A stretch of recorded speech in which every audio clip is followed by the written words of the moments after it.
A bunch of reasons why you should start street photography. Number one, you may save someone's life. This is a true story for me. I was out once walking my little sausage dog, Sid. I usually have a little camera or at least my phone on me. That's the key. Sid stopped to do his business, have a little number one. Once he finished, he decided that he wanted to go in a different direction to what I was saying. So the stubborn little thing was pulling me and pulling me and pulling me. So I looked down this narrow little alleyway, which I'd never looked down before as I was passing. And I noticed this, what looked like someone just in a bush randomly.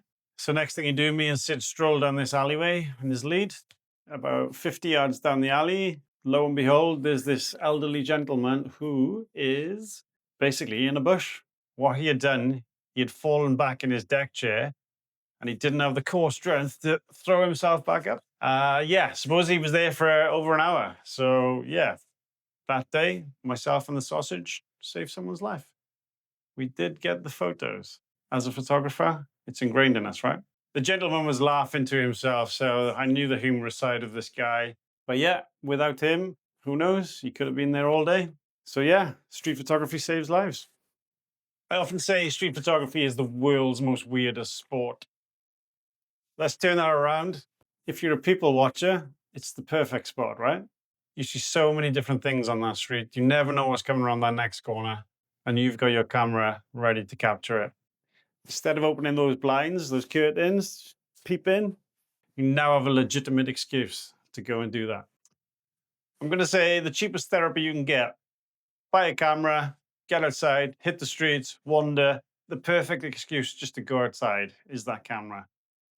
The things you'll bump into, the things you'll see along the way, the people you'll meet are all good for the noodle. So many times that camera has just dragged me off the sofa, just taken me out, say, take me somewhere. And honestly, once you've come back, it's just so good for your mental state, just being outside. So that's just another benefit. Each and every walk turns into an adventure for me. So I never know where I'm going to end up. I'll go with the wind, whichever direction that takes me in. If you see something, it'll pull you in. And yeah, 10,000 steps later, that's another perk. At least 10,000 steps later, that camera, if you've got a fixed focal length as well, that's your zoom. So you just go here, there, and everywhere. And at the end of the day, look what you've done. Mental health is on point, fitness is on point, and your memory card's full. In a world that's losing its sense of humor, sometimes the streets don't. They say it like it is. Each and every time I go out on that street. Just come back from New York where it was Halloween. Obviously, there was all sorts out. And I had to dress up too. So if I didn't dress up, I'd be the weird one. But yeah, the things you see on the streets, just so much entertainment, the best comedy show, and it's free. You learn to embrace the imperfections in life. They're everywhere, and in your camera, and in your edit, and in your photo. If I come back with one keeper from a street photography walk, I am very, very happy. If you come back with one portfolio image, you're super happy, right? But yeah, the more times you go out, the more keepers you hopefully grab.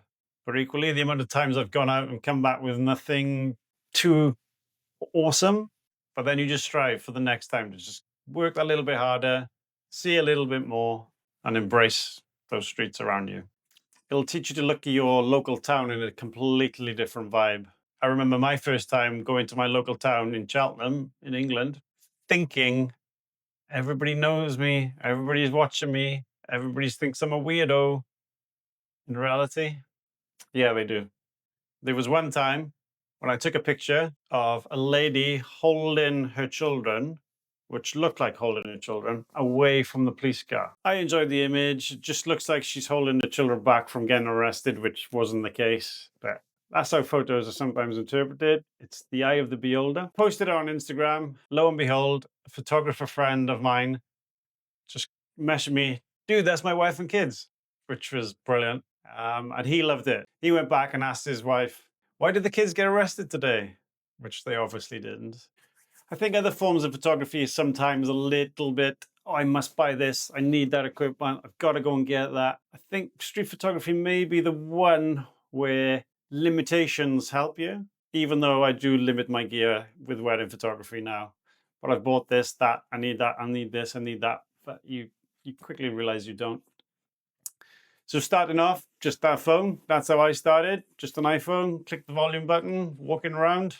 And then, yeah, if you really enjoy it, you can upgrade. But I now take just the one camera with a fixed focal length, fixed lens.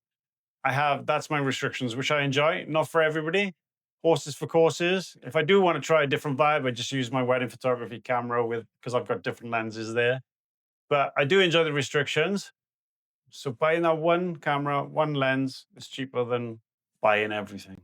Street photography for me teaches you the art of noticing. Walking around a town or village or a city will never be the same. I could be with my girlfriend, my dog, my friends, my family, and I'm off looking each direction. Ooh, that'll make a good photo. That'll make a good photo. So it will change you for the better, right? Yeah, you just subconsciously put different things in your head. That contrasts that juxtapositions those colors there. I can see a pattern, the shapes, the lines, all those things.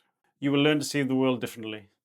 If you are already another photographer, obviously I'm a wedding photographer. Portraits, landscapes, all these things, they all interact, they all help. The amount of things I've learned from street photography and taken back into my weddings, as I've mentioned previously, it's just been the best training for me. If you are another photographer in a different genre, give it a go. Check it out. It's not as weird as you think.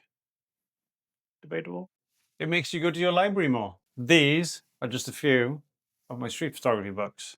This is all my girlfriend would allow me on the shelf, believe it or not. I have a load more. If it's like the UK right now, rainy season, grabbing a book at the end of the night instead of Netflix definitely gives me inspiration and improves the way I photograph and how I look at things. I will quite often flick through, find a photo that I really love, dissect it, reverse engineering. Why do I like it? What makes that photo so great? The community, the friendship, all those things play into street photography. I've made so many friends from all over the world, which is incredible just doing this genre of photography. I've met loads, I've spoken to loads online, gone to gatherings, gone to workshops, had my own workshops. I've gone to numerous countries around the world and literally just reached out to people, asking for a little bit of advice sometimes, or must-see places. And so many times those photographers have met up for a coffee at least. Sometimes come along with me for a day or two. Quite often we meet up with friends around the UK and just go for a coffee. That's the first excuse. Then just have a little wander around the streets together. Safety in numbers. Not that it's not safe, but you've always got a decoy. Up, up, up.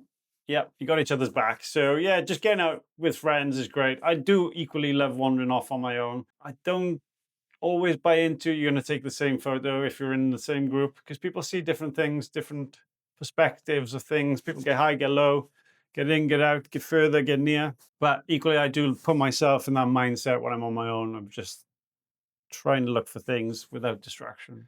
And then meet back up for coffee later or a spot of lunch. As I mentioned a little bit earlier about mindfulness, can take you out of your comfort zone. If you suffer from a little bit of social anxiety, I think it's really good just putting yourself out there. You'll quickly find you are unnoticed. That one little tip again, place yourself in one place first, let the world evolve around you, come to you, then you're the focal point. You've been there, you're part of the furniture. Always a little good confidence booster for me. Plonk yourself there, let the world come to you, and you could take photos and nobody cares, honestly. Teaches patience. I wouldn't say I'm a very patient person coming from a wedding photographer, street photographer. I've mentioned before that the longest I'd stay somewhere, 15 minutes, not even that long. It does teach you patience. In my everyday life, just doing something for 10 minutes is like, so yeah, I can get bored easily, but it does teach you patience, which is nice. And you absorb the world, take it in. It also refines your eye, seeing the sane in the mundane. Yeah, even the most boring of things appeal. So an empty can in a bin and a van, I see the beauty in it. I hope you do too. Look for the extraordinary in the ordinary. Got all these puns. No, but it's true. It's you will just notice these little things that you probably would have found boring or not even paid any attention to. And I guess somebody who's not into street photography would just, what are you taking photos of there? You must get that a lot because I do. Historical documentation. What even is that? You're capturing moments 30 years from now, somebody will look back. What were they doing? What were they wearing? It's like my parents' wedding album, my bold headed dad with long hair, big mustache like Pablo Escobar, and he's wearing flares. At the time, that was the norm. I know lots of people say about people on mobile phones, which, yeah, I get can be annoying, but you think 30 years from now, who knows what it'll be, a little implant? So those people looking back at those photos will appreciate and question what were those weird people doing on their phones. So yeah, it's this moment in time. So embrace it, enjoy it. From the start of your street photography career till the end, you can look back and see the differences. Why photography is unbelievably amazing. I really enjoy the absolute freedom of street photography. On a wedding day, I give the itinerary. I'm pretty good at doing what I do, documenting most of the day. But equally, I've got a time frame. I've got a structure. I need to be somewhere. I have to go to this place. I have to capture certain things. Street photography is then my release. Is street photography like dating? The thrill of the chase, the thrill of the hunt, the rejections. Do we enjoy the rejections? Are the rejections our bad photographs? And then when we do meet that one, that image, it's all worth it. This video is not sponsored by Tinder. There's definitely a lot worse things to do than street photography. We'd also love you to come along for the journey of this new street photography community and awards called The Edge. So please give a like and subscribe and come along with us for the ride. Thank you very much. See you next time.